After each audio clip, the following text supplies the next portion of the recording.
Hi guys, so I'm finally back with another book haul slash in my mailbox, and it's gonna be a long one. I have 16 books to show you.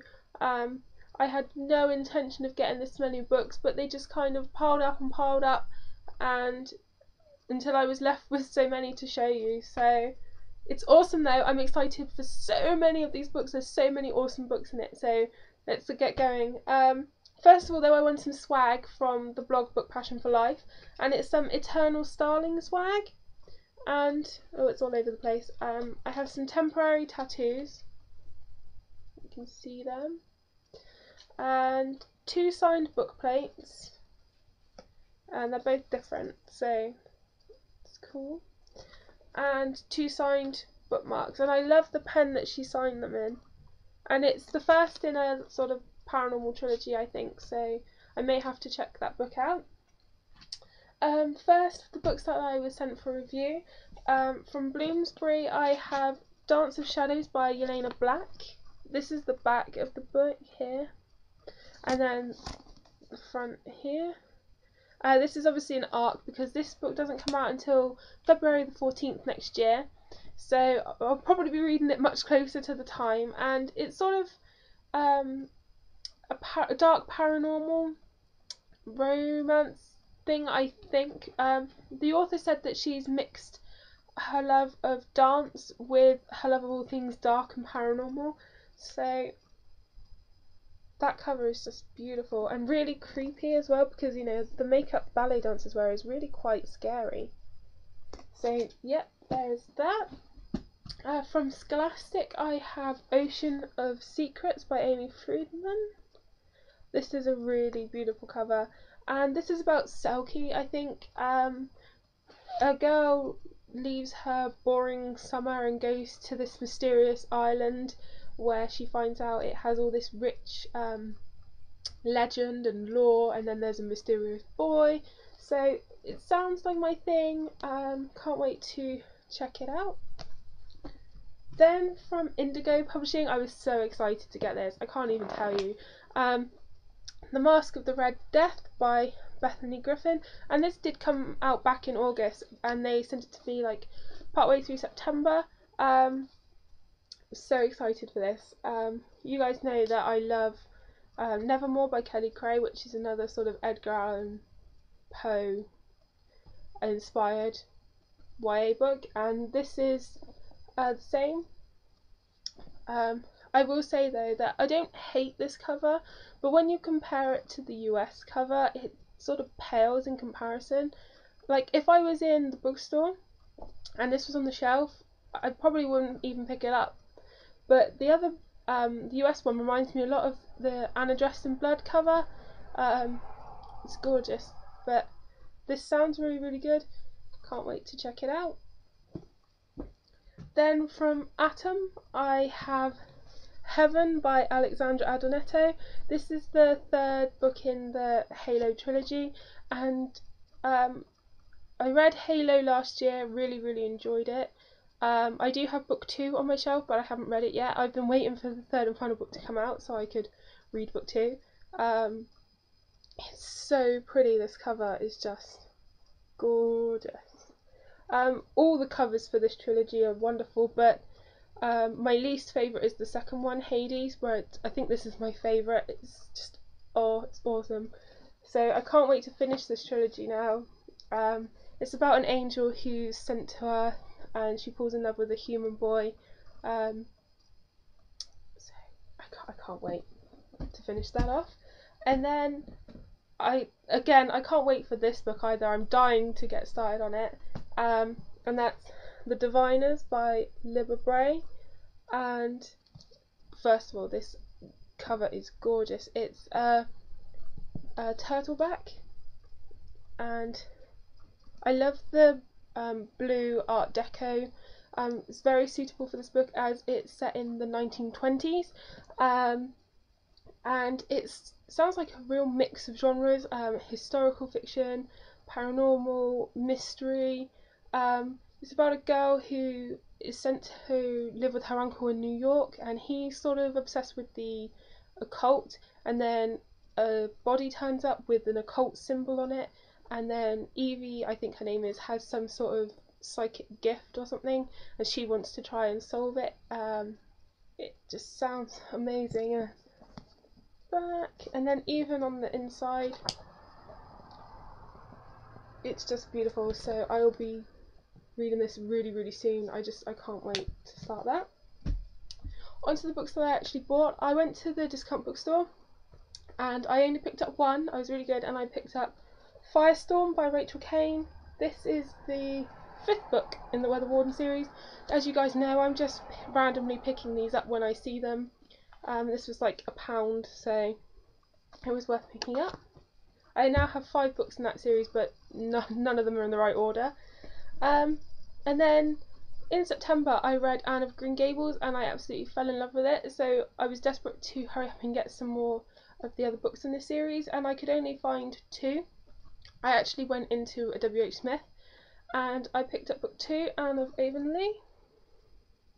And these are really weird size books. They're not like a normal size paperback, they're like tiny little squares. I love the vibrant green, but the girl on the cover is kind of scary looking. So yeah, I can't wait to read this. And I also picked up Anne of the Island, which is book 3. So I now have the first 3 books in the Anne of Green Gables series, and I'm going to have to try and hunt down the other books because it seems really hard to find the books past book 3 here in the UK. I don't know why that is, but I can't wait to read those. And as I got those in WH Smith, they had a 3 for 2 offer on, and as I bought them I basically picked up a book free, and I picked up Witchstruck by Victoria Lamb.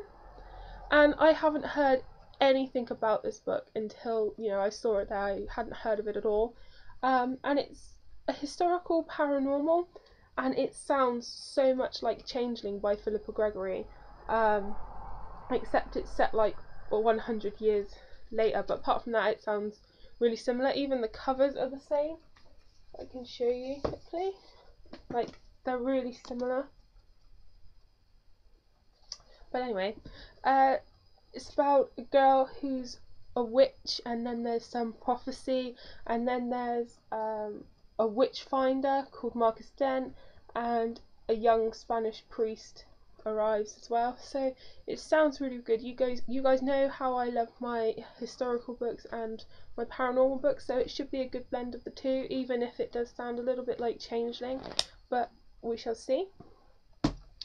Then I also bought Something Like Normal by Trish Dollar, and this is a tiny little YA contemporary, and under the dust jacket is just so sweet. You can't really see that, but it has Something Like Normal on white, in white on this really pale blue. It's really sweet, and I picked this one up because it's in the guy's point of view, and you don't get a lot of YA contemporaries in the guy's point of view. They're mostly in the girl's point of view, or they're like perfect chemistry and they do alternating chapters, but it's rare that you find a YA contemporary in just the guy's point of view.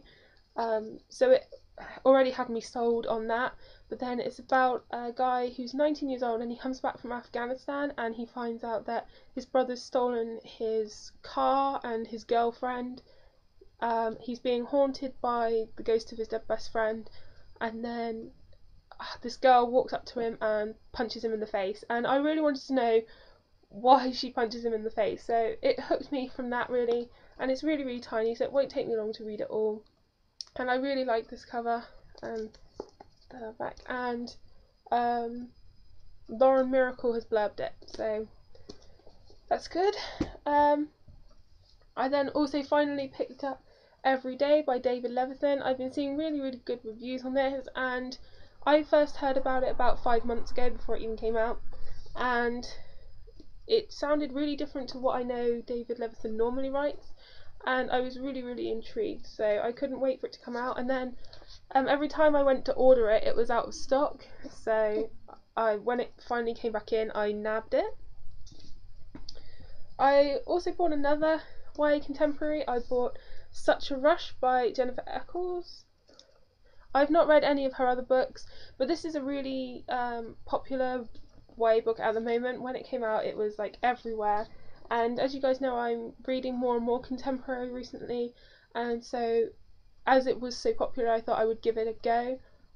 Sounds really, really good. It's about a girl that wants to be a pilot, and then there's something about two brothers, and yeah, it's got really, really great reviews. So can't wait to check it out. I'm not really keen on the cover. I like the hair, but her like face just kind of, I don't know what it is. I just don't like it when you get like up close to it. I just don't like it. Then I was in the supermarket and I saw this, and it's Jane Eyre Laid Bare by Charlotte Bronte and Eve St. Clair. As you guys know, Jane Eyre is my favourite classic book, and there is a degree of sexual tension in Jane Eyre, but this is an erotic sort of retelling, and considering the time, the Victorian period that Jane Eyre is set in, you know, and the morality aspect of it, I'm wondering how this can actually be done. So I have no idea how this book is going to go. I don't think it can really be successfully done. So my curiosity was piqued because I really don't think this can be successfully. I don't think you can successfully change Jane Eyre. So yeah, I don't know when I'll get to it because I'm not in any hurry to read it and, you know, find out that Jane Eyre's been, you know, destroyed in this book. But I picked it up because it was really cheap in the supermarket and I wanted to check it out at least. Then, oh my gosh, I was so excited for this book when it came out. I had it on pre-order, but it took absolutely ages to arrive. I've been waiting about 18 months for this book, and that is In Shadowed by Kelly Cray. You guys know that I bang on about book 1, Nevermore, all of the time, and that's because it's like one of my favourite books of all time, and it ended on such an evil cliffhanger. So yeah, I've been waiting for this book for a really, really long time, and I just know that this one's going to end on a cliffhanger too, and I'm going to have to wait again for the next book. But this is such an amazing, amazing book. Well, Nevermore is anyway. I haven't read this one yet. If you love Edgar Allan Poe, Sue, I'm talking to you in particular here. You have to read this book. It's such an original YA book. It just beats all the tropes out there. So you should definitely pick up, you know, book 1 Nevermore and book 2 Shadowed. I can't wait to delve into this. I've waited so long for this book. Can't wait for that. Then I also picked up Me and Earl and the Dying Girl. This just really, I don't know what it was, I just couldn't get it off my mind, so I thought I'm gonna have to order it. And there aren't many reviews on this book, but the ones that there are were really, really, really positive, like rave reviews. And then I ordered it, and like the day after I saw 2 negative reviews, but the positives still largely outweigh the negatives on this book. So I'm really, really interested in this book, and the cover is just wonderful, and I love the inside is green, which is, you know, awesome with me, and the front there. So I'm really excited to check this book out and see where I fall, if I'm one of the rave reviews or the not so happy reviews, but we shall see. And it was worth it just for this really beautiful cover. And then finally, the last book that I got, I've seen really hyped up as well, and that is Defiance by CJ Redwine. And I got this not only because I've seen really positive things and I love this cover, but after I read Throne of Glass by Sarah J Maas, I've sort of been looking for some more YA fantasy, and nothing's really stood out to me or like called to me, but this one did. And in the US it's come out in hardback, but here in the UK it's come straight to paperback, and it was like £4.50 something on Amazon, so I nabbed it for that. You couldn't really go wrong, so I can't wait to check this out. Look, isn't that just gorgeous? I've got the same in the back. Oh, love it. So that was my haul. I'm sorry that the video was quite long, but you know, I showed you loads of awesome books, so that should make up for it, right? I've already got more books coming, so you know, there will be another haul soon. There always is. So yeah, thank you so much for watching and putting up with this video, and I shall see you guys soon. Happy reading.